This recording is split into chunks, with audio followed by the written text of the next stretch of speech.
Quand on se pose la question de savoir qui doit mener des grands projets d'évolution en matière de mobilité durable, je pense qu'il n'y a pas un acteur, c'est bien la combinaison de la mobilisation de l'État, des collectivités locales et des citoyens. L'État parce qu'il fixe un cadre réglementaire, notamment sur le financement des infrastructures. Les collectivités locales parce que c'est elles qui organisent en pratique les mobilités. Et le citoyen, parce que c'est lui qui fait le choix, savoir s'il va y aller à pied, en vélo, en transport en commun, ou prendre, comme il le fait encore trop souvent, sa voiture. Alors effectivement, on constate que les transports durables gagnent en popularité, mais ça va dépendre quand même des territoires, ça va dépendre aussi des activités des individus. Sur les territoires notamment ruraux, il y a encore une très très forte prédominance de la voiture particulière. En zone urbaine, c'est vrai qu'il y a de plus en plus de réflexes d'utiliser soit ce qu'on appelle les mobilités douces, la marche à pied et le vélo, soit les transports collectifs.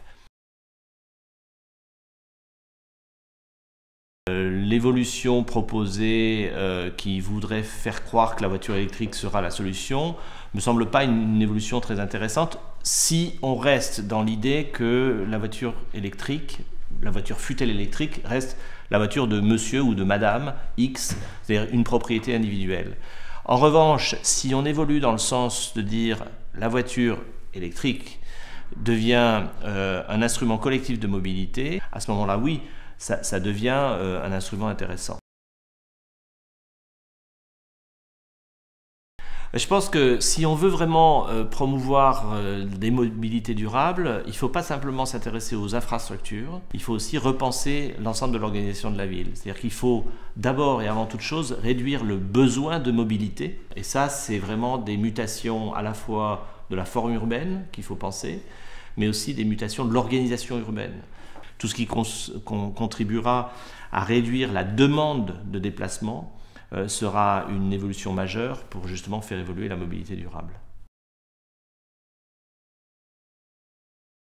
Je ne pense pas que mon rapport ait changé, la posture a changé, c'est-à-dire que je faisais avant de la confrontation de l'extérieur, aujourd'hui je fais de l'accompagnement de l'intérieur, et moi ce qui m'intéresse c'est de faire le même travail de transformation des acteurs, institutions ou entreprises, mais de le faire de l'intérieur parce qu'il y a aussi beaucoup de choses à faire de l'intérieur.